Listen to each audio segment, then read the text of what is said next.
नमस्कार विद्यार्थी मित्रांनो, माझे नाव रक्षक रघुनाथ बोंगाडे, वर्ग 6वा. शाळेचे नाव जिल्हा परिषद पूर्व माध्यमिक शाळा गुरुदेवनगर, तालुका तिवसा, जिल्हा अमरावती. आज मी तुम्हाला एक गोष्ट सांगणार आहे. गोष्टीचे नाव पिकलेला आंबा. खूप दिवसांपूर्वी एका कानपूर नावाच्या गावामध्ये एक आजी व तिची मुलगी राहत होती.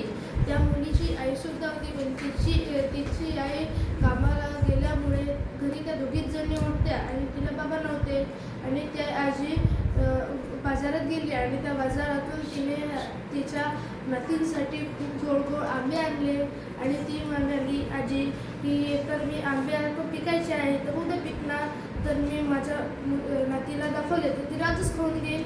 मग त्या आजीने ती आंबे कुठेतरी घरात लपून ठेवले, पण ते आंबे तिला दुसऱ्या दिवशी दिसायचेच नाही.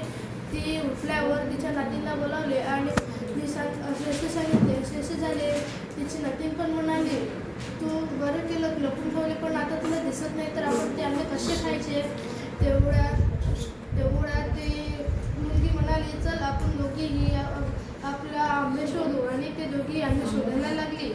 ती नातीन ती गच्चावर गेली, तिलाही तिथे टाकीजवळ पण आंबे कुठे सापडले नाही. आणि तिची आजी पण इकडे तिकडे बघू लागली. तेवढ्या गार्डनमध्ये एका प्लॅस्टिकच्या थैलीवर त्या आजीची नजर गेली.